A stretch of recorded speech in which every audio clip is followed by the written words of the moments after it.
ایک ہی راہ قرآن کریم کی اور اللہ کے نبی صلی اللہ علیہ وسلم کی راہ تھی، اس پر حضرات صحابہ کرام چلتے تھے، عمل کرتے تھے، وہی سیکھنا، وہی سکھانا، وہی پڑھنا اور اسی کے مطابق عمل کرنا، اسی کو پہنچانا، اسی کی دعوت دینا، کوئی دوسری فکر ہو اس کا تصور بھی نہیں تھا۔ دوسری بات، وہ دل کے بہت سچے تھے، اور جب دل سچا ہو تو زبانیں بھی سچی ہوا کرتی ہیں، اسی لیے ان کے ہاں کذب، جھوٹ کا کوئی تصور بھی نہیں تھا۔ ایسا نہیں تھا کہ جھوٹ بولتے نہیں تھے، بلکہ اس سے کہیں زیادہ اعلیٰ مسئلہ تھا، اونچا مسئلہ تھا کہ وہ جھوٹ جانتے ہی نہیں تھے۔ لم یکونوا یعرفون الکذب، لم یکونوا یعلمون الکذب، جھوٹ جانتے ہی نہیں تھے کہ جھوٹ بھی کوئی چیز ہے، سچائی کے علاوہ کوئی بات کوئی بولے تصور بھی نہیں تھا۔ یہ ہمارے اسلاف حضرات صحابہ کرام اور تابعین باقاعدہ اپنی زندگیوں کے بارے میں بیان کرتے ہیں کہ ہم لوگ جھوٹ تو جانتے ہی نہیں تھے کہ جھوٹ کیا چیز ہے۔ تو جھوٹ کی نوبت کب آتی ہے؟ جب فکر میں بگاڑ آ جاتا ہے، جب فکر میں انحراف آ جاتا ہے، نفس پرستی، خواہشات نفسانی کی غلامی، دنیا کی ہوس، مادہ پرستی، شہرت، عہدے، مناصب، دنیا، تب انسان اس کو حاصل کرنے کے لیے بہت ساری سچائیوں کو بدل کر کے بولتا ہے، حقیقتوں کے خلاف باتیں کرتا ہے۔ لیکن جب خالص اللہ تبارک و تعالیٰ کا دین مطلوب ہو، آخرت میں اللہ تبارک و تعالیٰ کے ہیں جنت اور اس کی رضا مطلوب ہو، اور آخرت کے سوا دنیا کا آخرت کے مقابلے میں کوئی تصور ہی نہ ہو، تو ایسی صورت میں کوئی جھوٹ بولے، کوئی فرقہ واریت کی طرف جائے، کوئی پارٹی بندی کرے، کوئی کسی حق کے خلاف کھڑا ہو، کسی باطل کا سپورٹ کرے، اس کا تصور بھی نہیں کیا جا سکتا ہے۔ اور اس کا سب سے اعلیٰ نمونہ اگر پوری انسانی تاریخ میں کبھی کسی کو دیکھنے کو ملے گا تو ہمارے اور آپ کے نبی صلی اللہ علیہ وسلم کے اصحاب کی سیرت میں ملے گا۔ انبیاء کی تو بات ہی کیا ہے، لیکن انبیاء علیہ الصلوۃ والسلام کے بعد پوری انسانیت میں اگر اس کا سب سے اعلیٰ نمونہ کہیں ملے گا تو نبی کریم صلی اللہ علیہ وسلم کے اصحاب کی سیرت میں ملے گا۔ میرے بھائیوں، مسئلہ کیا ہے؟ مسئلہ یہی ہے کہ فتنہ جب تک نہیں رونما ہوا تھا تب تک کوئی سند کے بارے میں پوچھتا ہی نہیں تھا، لیکن فتنہ رونما ہوا تو اب اطمینان ختم ہو گیا، اب اعتماد ختم ہو گیا، اب یہ ہو گیا کہ بھئی اتنا بڑا دنگا، خلیفہ رسول، خلیفہ وقت امیر المومنین عثمان ابن عفان رضی اللہ تعالیٰ عنہ کو ان کے گھر میں بلوائیوں نے جارحانہ قتل کر دیا، انہیں ظالمانہ قتل کیا اور وہ مظلومانہ شہید کیے گئے۔ تب یہ بات تو بڑی عجیب و غریب ہو گئی کہ اس کا مطلب ہے کہ لوگ اچھے، لوگ باقی سارے کے سارے لوگ اچھے ہوں، ایسا نہیں ہے، ورنہ یہ نوبت نہیں آتی۔ اور اس کے بعد سے یہ بات طے ہو گئی کہ بھئی یہ جو دنگے اور فساد کی بدعت اور دنگے اور فساد کے بدعتی امت کے اندر پیدا ہو گئے ہیں، اس لیے اب تو کوئی بات کہے تو اسے کنفرم کرنے کے لیے سند کو پوچھنا اور حوالہ جاننا ضروری ہے۔ تو بہرحال بہت سارے ائمہ سنت نے، ائمہ عقیدہ اسلامیہ نے یہ بات صراحت کے ساتھ لکھی ہے کہ جس فتنے کا ذکر امام ابن سیرین نے کیا ہے اور دیگر امت کے ائمہ صحابہ، علماء صحابہ یا علماء تابعین نے فتنے کا ذکر کیا ہے، اس فتنے سے مراد فتنہ قتل عثمان ہے، فتنہ شہادت عثمان ہے۔ لوگوں نے قتل کیا لیکن وہ شہید ہیں، اللہ کے نبی صلی اللہ علیہ وسلم کی زبان سے شہادت ہے کہ حضرت عثمان غنی کون ہیں؟ آپ شہید ہیں، کیونکہ اللہ کے نبی نے فرمایا تھا شہیدان، احد پہاڑ کے اوپر آپ نے فرمایا تھا تیری پشت پر ایک نبی ہے، ایک صدیق ہے اور 2 شہید ہیں۔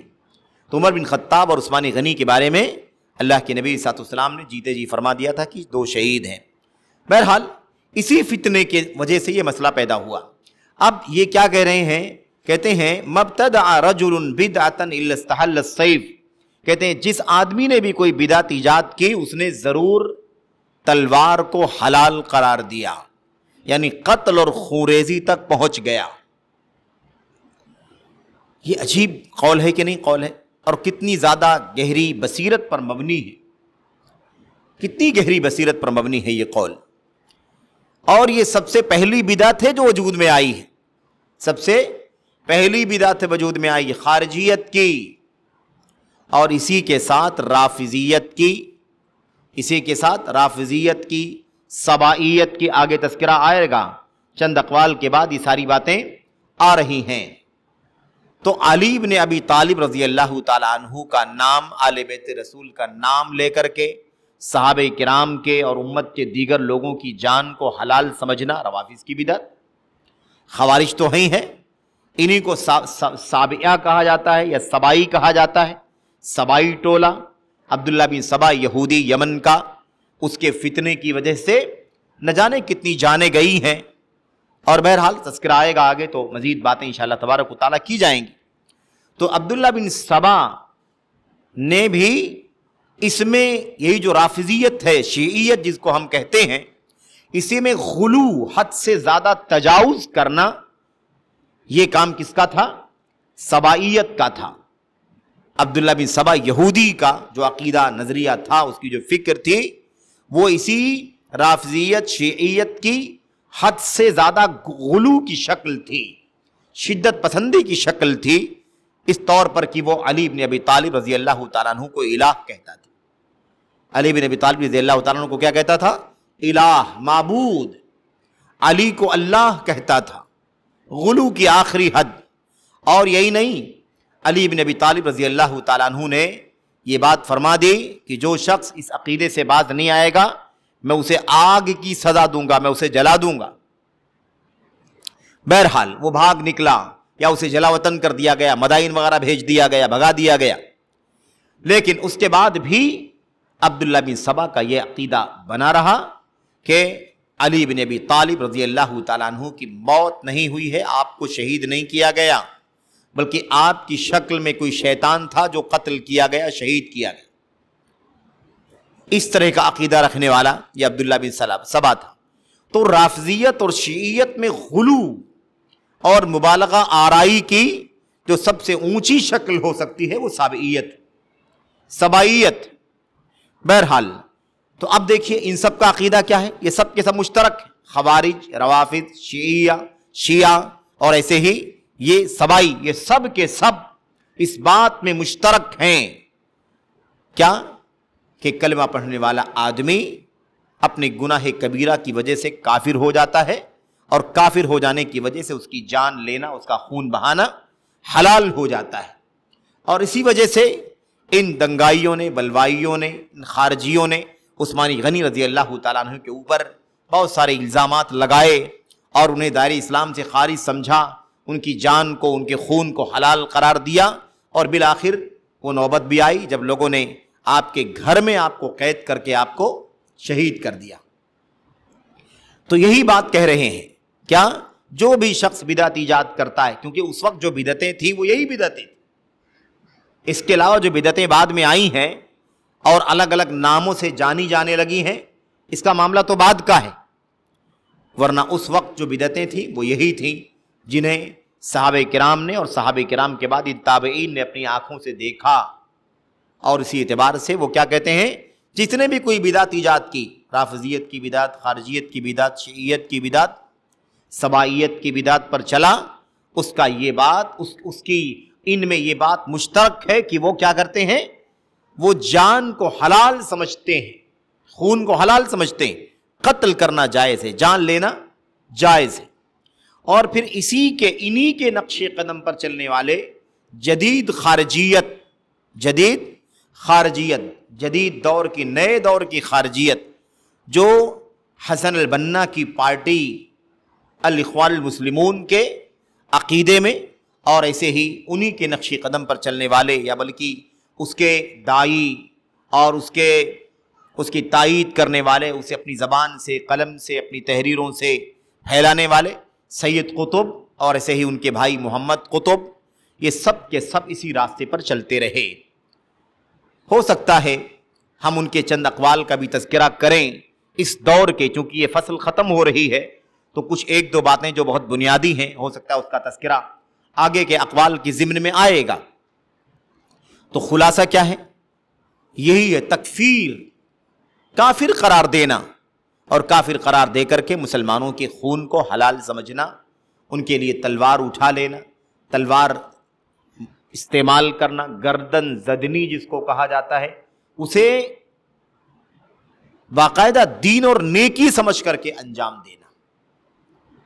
خلیفۃ المسلمین کو اگر قتل کر سکتے ہیں اس وقت کے خوارج اور بلوائی، دنگائی، سبائی لوگ، تو آج ان کے نقش قدم پر چلنے والے اگر مسلمانوں کے امام کو، مسلمانوں کے بادشاہ کو، مسلمانوں کے خلیفہ کو اگر گالیاں دیتے ہوں، طعن و تشنیع کرتے ہوں، تو کون سے بڑی بات؟ یہ تو بہت عام سی بات ہے، بہت عام سی بات ہے، کیونکہ یہ ساری کی ساری چیزیں خارجیت کی شکلوں میں سے ایک شکل کے ضمن میں آتی ہیں۔ بہرحال تو استحل السیف کا مطلب آپ کی سمجھ میں آ گیا، تلوار کو حلال سمجھتا ہے، یعنی کیا مطلب؟ تلوار استعمال کرنا اس آدمی کے خلاف جائز ہے، اس آدمی کے خلاف تلوار استعمال کرنا جائز، اس کی گردن مارنا جائز، اس کو قتل کرنا جائز، اس کا خون بہانا جائز ہے، اس کے مال کو ہڑپ کر لینا جائز ہے، اس کی گھر کی خواتین کو اپنے لیے باندی لونڈی بنا لینا جائز ہے۔ اس طرح کا عقیدہ رکھنے والے یہ بدعتی ہیں۔ تو اب پتہ کیا چلا خوارج کی ایک پہچان کیا ہے؟ خوارج کی پہچان یہ ہے کہ بڑی آسانی سے مسلمانوں کی گردنوں پر تلوار استعمال کرنا حلال سمجھتے ہیں، یہ تکفیر کر کے۔ ایسے ہی امام ایوب سختیانی رحمت اللہ علیہ بدعتیوں کو خوارج کا نام دیتے تھے، بدعتیوں کو خوارج کا نام دیتے تھے۔ ایوب سختیانی مشہور تابعی ہے، ہم اور آپ جانتے ہیں، فرماتے تھے ان الخوارج اختلفوا فی الاسم واجتمعوا علی السیف۔ کیا کہتے تھے؟ یہ ہمارے اسلاف کے اقوال ہیں۔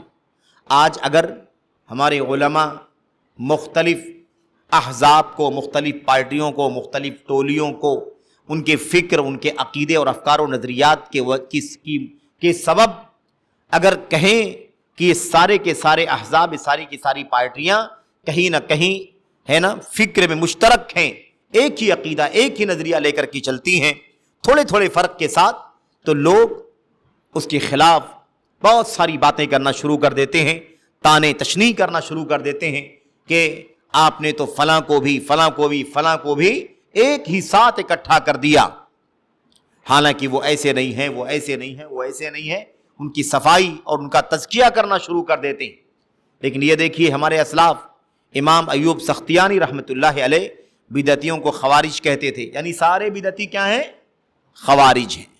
اب اس بارے میں شاید کہیں بات ہوئی ہے، ہمیں یاد نہیں یہاں پر یا کہیں اور بات ہوئی ہو، لیکن بات ہوئی ہے کہ خوارج کا اسی لیے اہل علم دو معنی سمجھتے تھے، خوارج کا دو معنی سمجھتے تھے۔ ایک معنی تو وہی ہے خروج، یعنی بغاوت کا معنی، جان مال آبرو کو حلال سمجھنے کا معنی، اور ایک خوارج وہ ہیں جو اللہ کے نبی صلی اللہ علیہ وسلم کی سنت سے، آپ کے طریقے سے، آپ کے اسوے سے نکل جانے کے معنی میں خروج۔ ایک ہے بغاوت کے معنی میں، اور ایک ہے سنت سے نکل جانا، کسی بھی بدعت میں داخل ہو جانا۔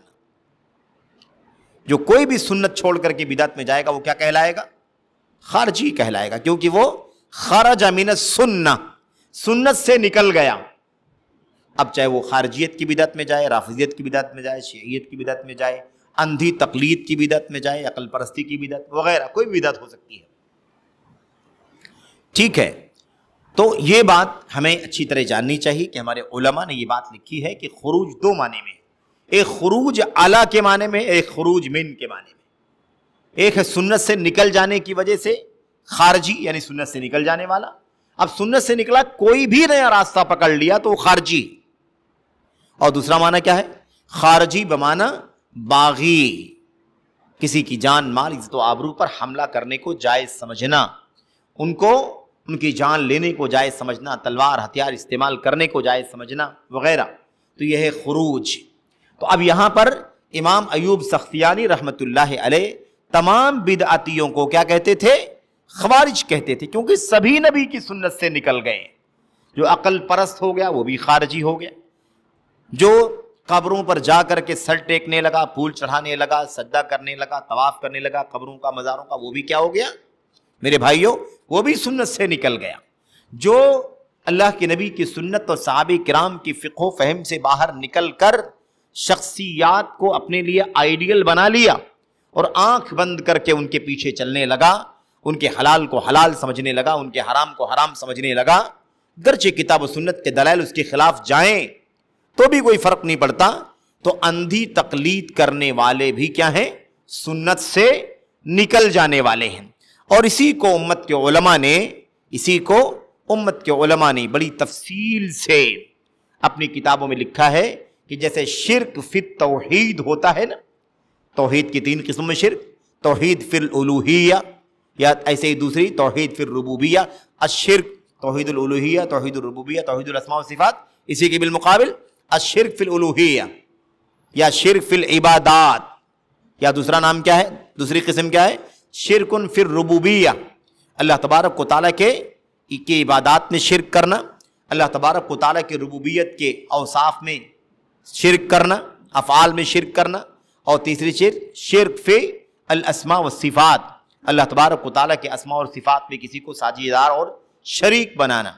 اسی کے ساتھ ساتھ چوتھی قسم بھی لکھی ہے، اور چوتھی قسم کیا ہے؟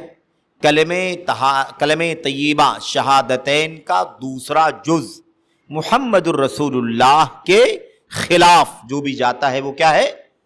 وہ بدعتی ہے، اور وہ دراصل نبی علیہ الصلوۃ والسلام کو مکمل آئیڈیل بنانے کے بجائے کسی شخصیت کے پیچھے اگر چلتا ہے، آنکھ بند کر کے ان کی باتوں کو ماننا واجب سمجھتا ہے، تو وہ دراصل اس شخصیت کو رسالت میں شریک ٹھہراتا ہے، رسالت میں شریک ٹھہراتا ہے۔ اسی لیے الشرک فی الرسالہ، الشرک فی الرسالہ کے عنوان سے امت کے علماء نے اپنی کتابوں میں تذکرہ کیا ہے۔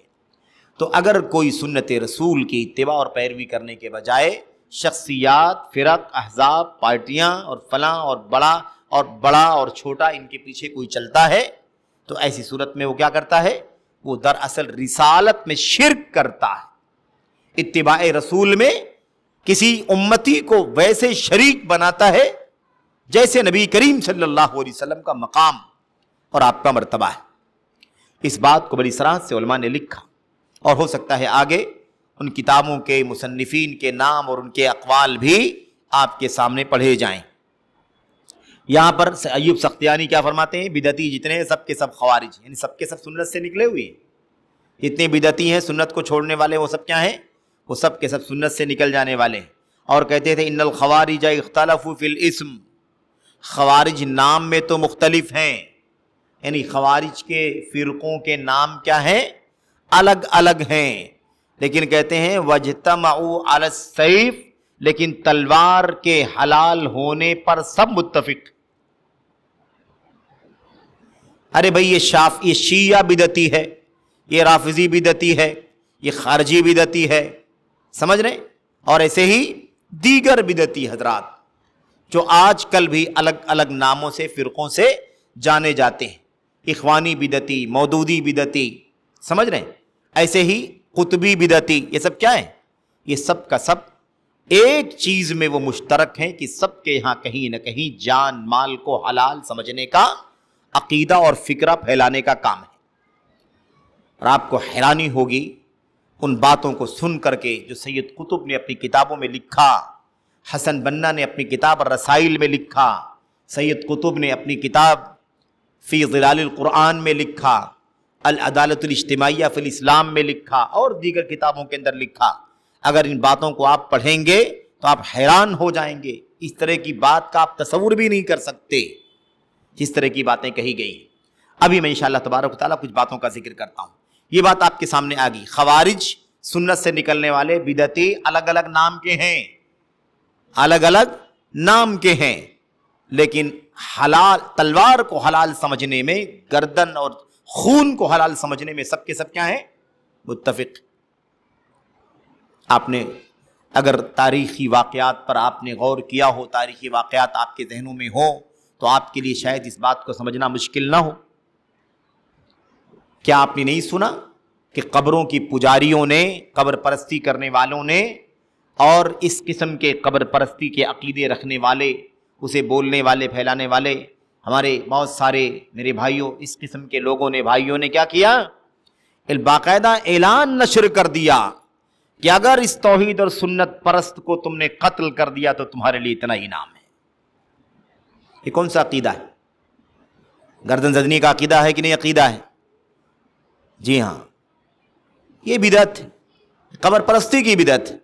اندھی تقلید کرنے والوں نے بھی جان لینے کی باتیں کہیں اور ہاتھ توڑ دینے، انگلیاں توڑ دینے اور مسلکوں کو بچانے کے لیے دوسرے مسلک کے خلاف فتوے دینے کی بات تو بہت لمبی ہے۔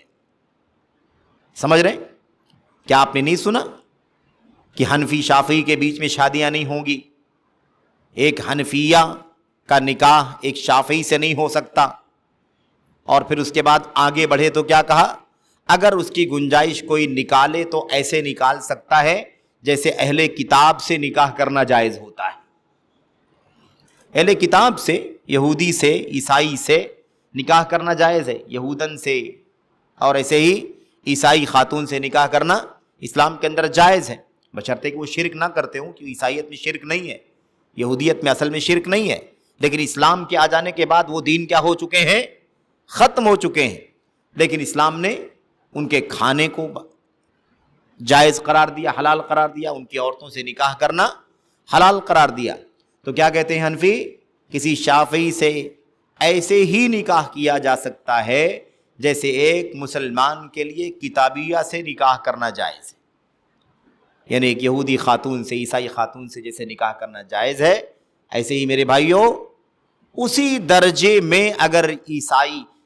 درجے میں اگر احناف شوافے کو سمجھ لے تو ان کی عورتوں سے نکاح کرنا کیا ہو جائے گا، جائز ہو جائے گا۔ ورنہ اصل میں کیا ہے بھائی وہ، ورنہ یہ ہے کہ وہ ہمارا مسلک نہیں مانتا ہے تو دائرہ اسلام سے گویا کہ باہر ثابت کر رہے ہیں۔ بھائی عیسائی ہو، یہودی ہو، کتابی جس کو کہا گیا، کتابی دین سے اسلام سے خارج ہے کہ نہیں خارج ہے، یہ عقیدے اور بہت لمبی داستان ہے میرے بھائیوں، اس کا یہ موقع نہیں ہے۔ یہ چند باتوں کی طرف اشارہ ہے کہ جتنے بدعتی ہیں سب کے سب کیا ہیں، خوارج ہیں۔ ایوب سختیانی سارے بدعتیوں کو خوارج کہتے تھے، اور کہتے تھے سب کے سب اس بات میں مشترک ہیں کہ توحید اور سنت کے ماننے والوں کے لیے ان کے یہاں یہ بات مشترک ہے کہ اس کی گردن مارنا، اسے قتل کر دینا جائز ہے۔ کیوں؟ اس لیے کہ اس عقیدے پر نہیں ہے تو دائرہ اسلام سے خارج، اس عقیدے پر نہیں ہے تو دائرہ اسلام سے خارج ہے، ہماری بات نہیں مانتا تو دائرہ اسلام سے خارج۔ ابھی میں آپ کے سامنے بات ذکر کرتا ہوں یہ بات۔ اس کے بعد امام ابو امامہ رحمۃ اللہ علیہ فرماتے ہیں، قرآن کریم کی آیت کریمہ جو سورہ آل عمران کی آیتوں میں سے ہے، شروع کی آیتوں میں ہے یہ آیت کریمہ، اور اس کا ترجمہ، اس کی تفسیر، اس کی باتیں، تفصیلات ہم نے اچھی طرح سے ہے نا 1 سے 2 درسوں میں پڑھا ہے۔ اس آیت کریمہ کا ٹکڑا ہے فَيَتَّبِعُونَ مَا تَشَابَهَ مِنْ، فَيَتَّبِعُونَ مَا تَشَابَهَ مِنْ، کہ جو لوگ جن کے دلوں میں کجی ہے، ٹیڑھاپن ہے، وہ متشابہ آیتوں کی پیروی کرتے ہیں، متشابہ آیتوں کی پیروی کرتے ہیں۔ آیت سورہ آل عمران کی آیت نمبر 7 کا ایک حصہ ہے۔ اس کے بارے میں قتادہ رحمۃ اللہ، ابو امامہ رحمۃ اللہ علیہ فرماتے ہیں، کہتے ہیں الخوارج و اہل البدع، یہ جن کے دلوں میں جو لوگ اللہ کے کلام کی متشابہ آیتوں کی پیروی کرتے ہیں، یہ کون لوگ ہیں؟ یہ اہل بدعت ہیں۔ اور کون سے بدعتی ہیں؟ کہتے ہیں اہل البدع والخوارج، اس سے مراد خوارج ہیں اور سارے بدعتی، خوارج اور سارے بدعتی اسی کے اندر آتے ہیں جو اللہ تبارک و تعالیٰ نے فرمایا ہے کہ یہ قرآن کریم کی متشابہ کی پیروی کرتے ہیں۔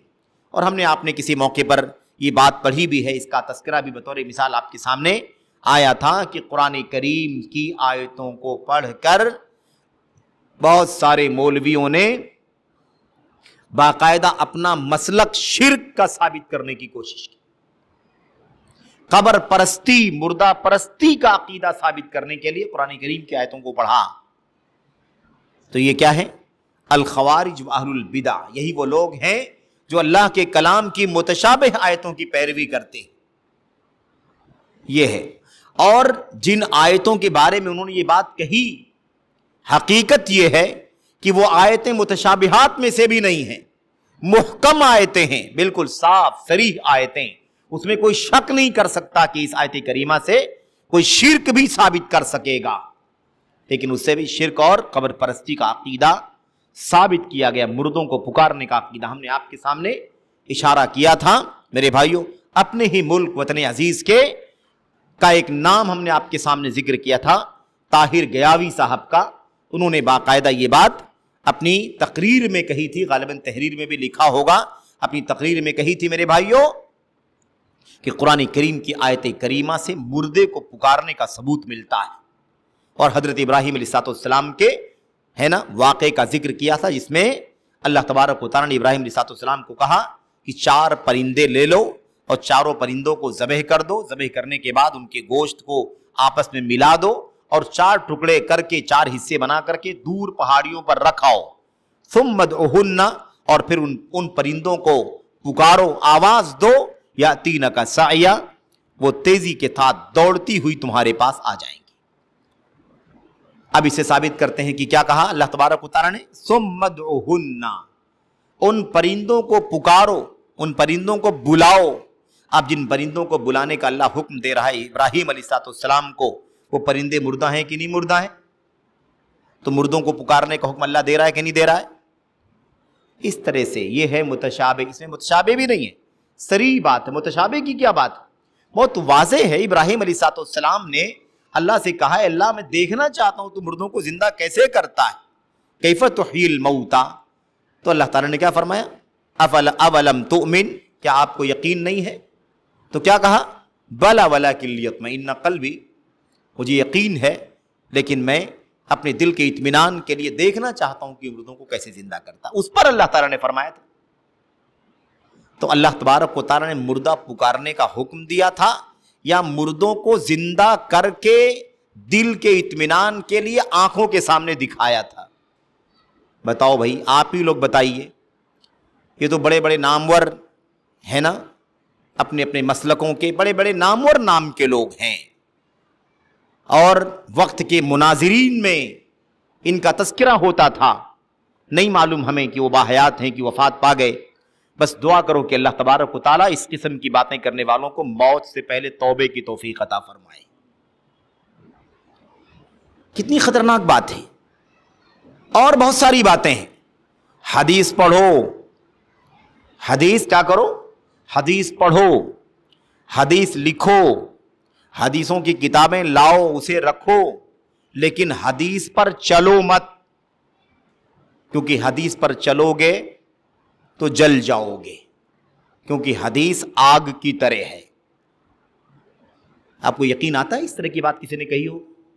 یہ انہی مناظر صاحب کی بات کر رہا ہوں میں جنہوں نے ابھی مردے کو پکارنے کی دلیل قرآن کریم سے نکالی۔ انہوں نے ہی کہا کہ حدیث پڑھو، حدیث کو سمجھو، حدیث کا علم حاصل کرو، لیکن حدیث پر چلو مت۔ حدیث تو آگ کی طرح ہے، آگ سے فائدہ اٹھاتے ہو کہ نہیں اٹھاتے ہو، کھانا پکاتے ہو کہ نہیں پکاتے ہو، دوسرے کام کرتے ہو کہ نہیں کرتے ہو، لیکن کیا آگ پر چلتے بھی ہو؟ تو آگ سے فائدہ اٹھا لو، لیکن آگ پر چلنے کی کوشش مت کرو۔ آگ پر چلو گے تو جل جاؤ گے، ایسے حدیث آگ کی طرح ہے، اگر اس پر چلو گے تو جل جاؤ گے۔ آپ سمجھ رہے ہوں گے یہ کس ٹکڑے کا، کہاں کا یہ مسئلہ ہے؟ حدیث اور سنت کے فرق کا مسئلہ ہے، کہ سنت ہے چلنے کے لیے، حدیث چلنے کے لیے نہیں ہے۔ یہ تفریق جدید تفریق ہے، بعد کی تفریق ہے۔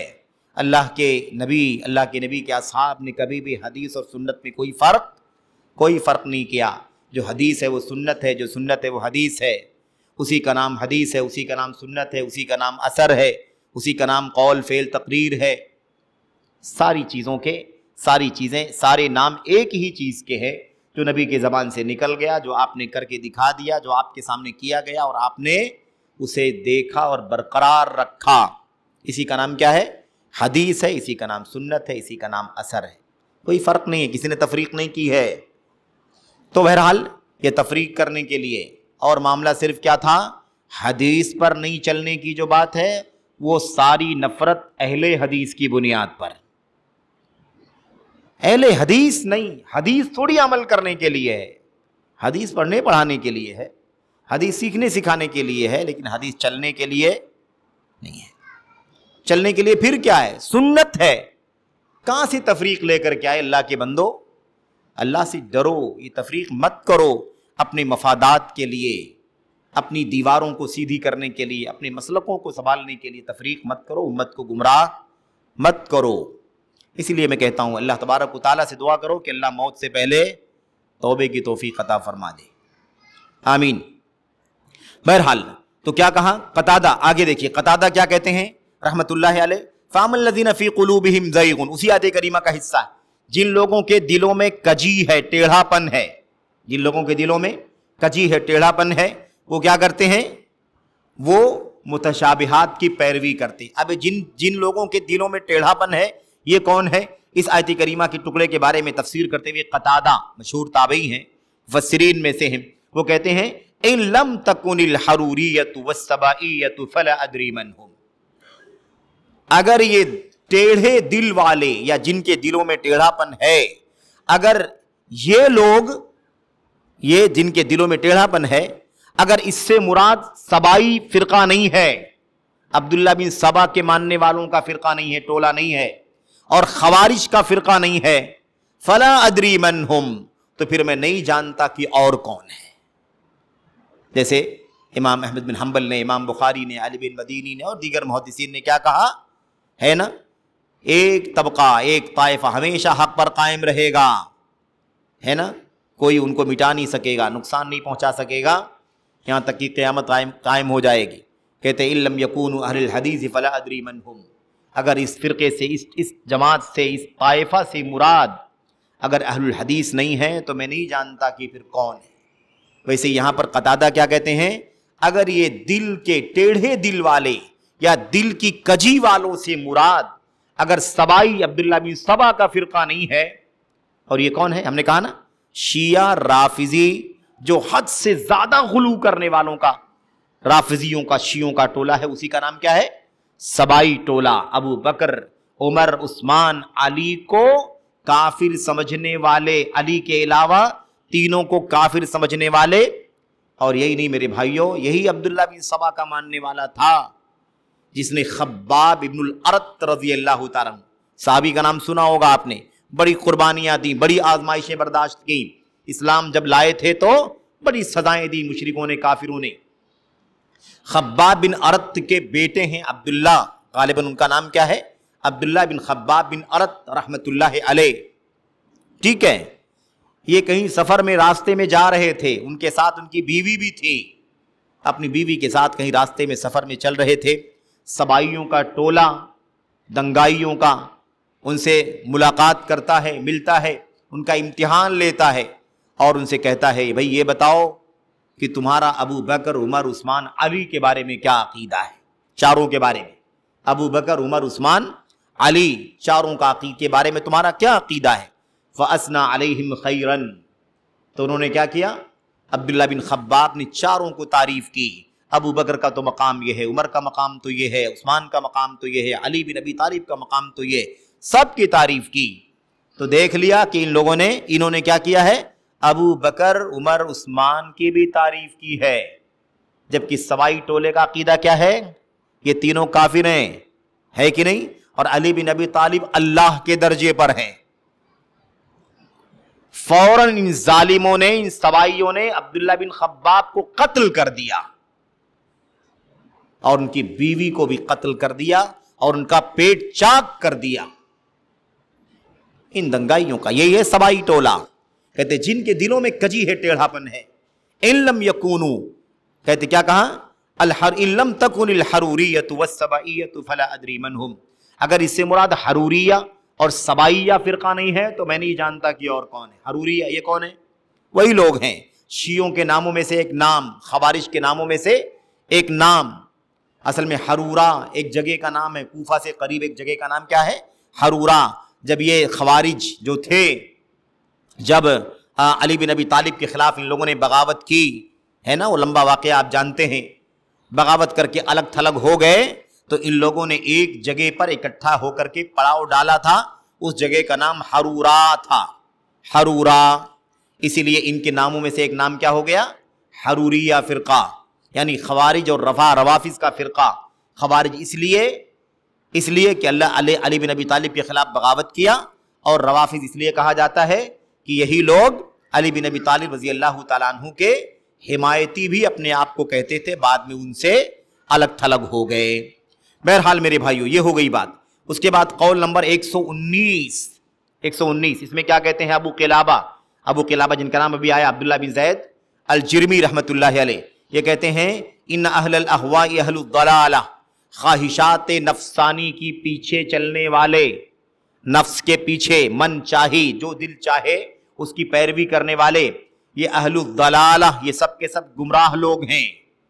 یعنی کیا مطلب؟ اہل اہوا خواہشات کے پیچھے چلنے والے یعنی بدعتی، اہل بدعت بھی کہتے ہیں، اہل الاہوا بھی کہتے ہیں، خواہشات کے پیچھے چلنے والے، سنت نہیں اپنی مرضی کے پیچھے چلنے والے، کہتے ہیں یہ سارے اہل بدعت جو ہیں یہ اہل ضلالت گمراہ لوگ ہیں۔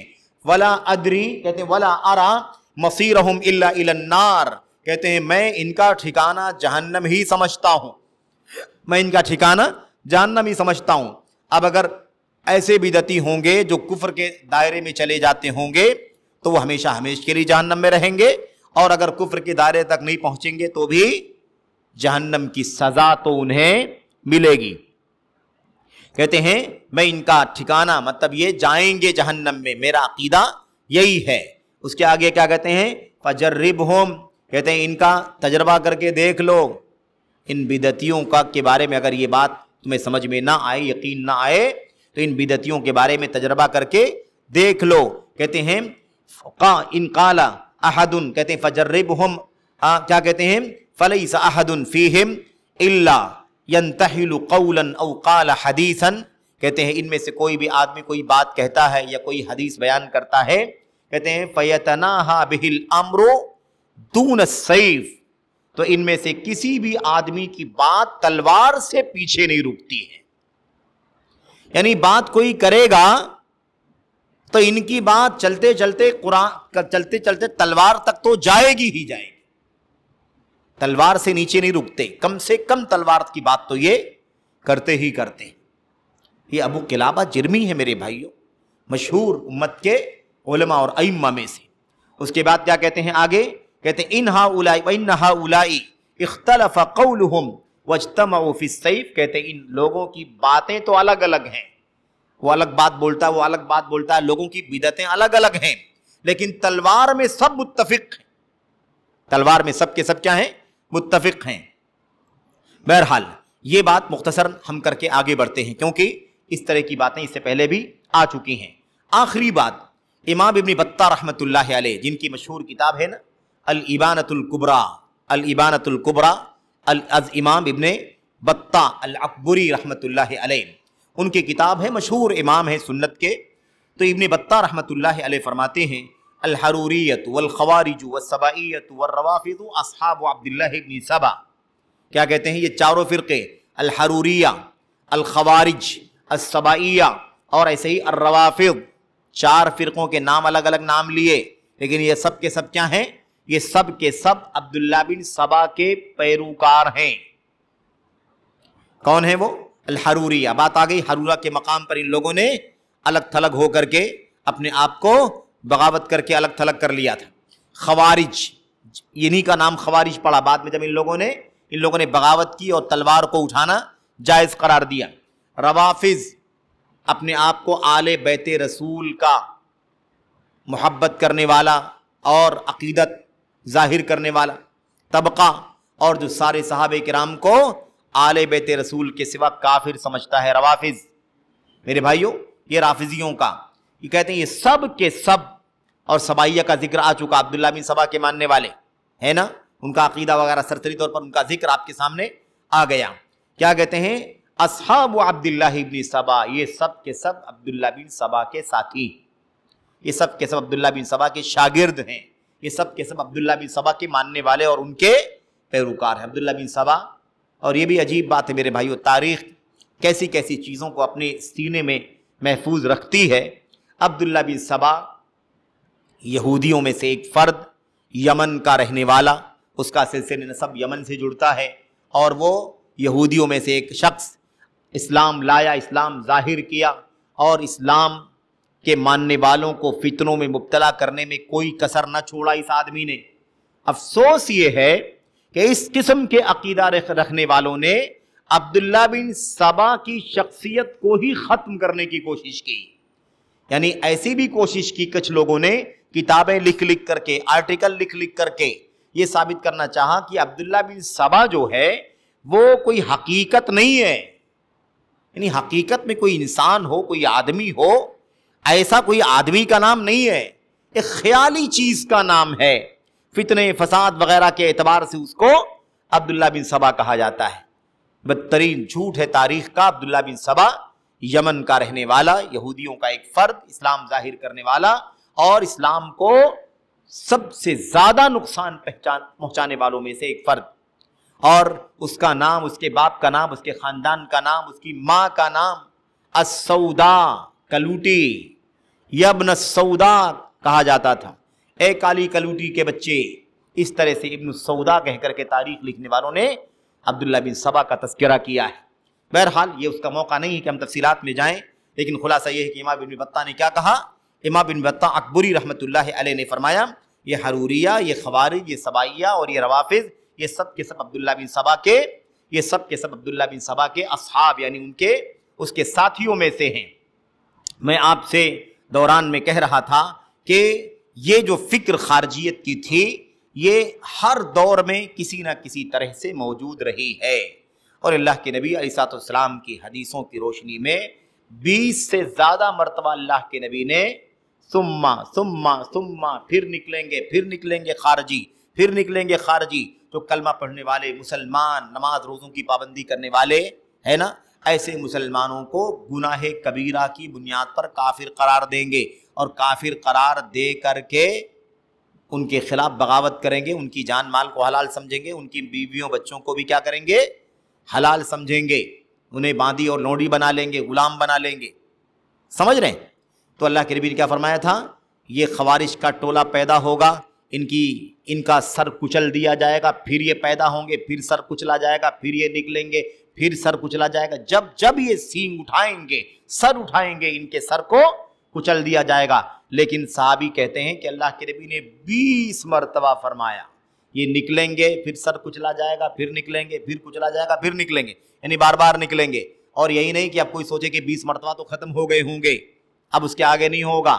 اللہ کے نبی نے اپنی حدیث میں کیا فرمایا، حتی یکون آخرہم مع فی اعراض الدجال، یہاں تک کہ یہ قیامت تک ان کا سلسلہ چلے گا، یہاں تک کہ ان کا آخری ٹولہ خوارج کا دجال کا ساتھی بن کر کے نکلے گا۔ سمجھ رہے؟ یعنی یہ گویا کہ یہ ٹولہ ہمیشہ خوارج کا رہے گا۔ اب نام خوارج کا رہے ایسا کچھ ضروری نہیں، کسی بھی نام سے رہے گا، لیکن یہ فکر کیا ہے، تکفیر والی، تلوار والی اور جان مال کو حلال سمجھنے والی، یہ فکر کیا ہوگی، موجود رہے گی۔ میں آپ سے کہہ رہا تھا کہ اس کو کبھی لوگوں نے بعد کے دور میں بھی، آج کے اس دور میں بھی، دور حاضر میں بھی لوگوں نے عربی زبان میں، غیر عربی زبان میں، کبھی دبے لفظوں میں، کبھی کھلے لفظوں میں، کبھی اشارے میں، کبھی کنائے میں، کبھی دوسرے پہلو کے ذریعے سے یہی عقیدہ اور یہی فکر پھیلانے کا کام لوگوں نے کیا ہے۔ میں آپ کے سامنے اس سلسلے میں کچھ باتیں عرض کر دینا مناسب سمجھتا ہوں تاکہ یہ بات بھی آپ کے سامنے کھل کر کے آ جائے۔ میرے بھائیوں، اب دیکھیے، یہ تکفیر کا عقیدہ اور یعنی کافر قرار دینے کا عقیدہ، آپ مسلمان ہیں، آپ کو کافر بنا دیا جائے کیونکہ آپ نے جھوٹ بولا ہے، اور آپ نے جھوٹ بولا کافر ہو گئے تو کافر کی گردن مارنا ہے، یہ عقیدہ خوارج کا، اور آج تک کے نئے الگ الگ ناموں سے جانے جانے والے لیکن عقیدے میں خوارج کا عقیدہ رکھنے والے، ان لوگوں نے بھی یہ کام کیا ہے، اور بہت معذرت کے ساتھ۔ میرے بھائیوں، اگر یہ عقیدے اور منہج کا معاملہ نہ ہوتا تو ہمیں کسی کی شخصیت کا نام، کسی کی کتاب کا نام لینے کی کوئی ضرورت نہیں ہے، لیکن یہ ہمارے بھائی اور ہمارے عزیز نوجوان جو جلدی سے بھٹک جاتے ہیں، بہک جاتے ہیں اور لوگوں کے بہکاوے میں آ جاتے ہیں، جہاد کے نام پر دنگے فساد اور خونریزی کرتے ہیں اور اس کی دعوت دیتے ہیں، ان کو ان فتنوں سے بچانے کے لیے یہ باتیں آپ کے سامنے ذکر کی جا رہی ہیں۔ سید قطب نے فی ظلال القرآن لکھی اپنی کتاب، اس کتاب کے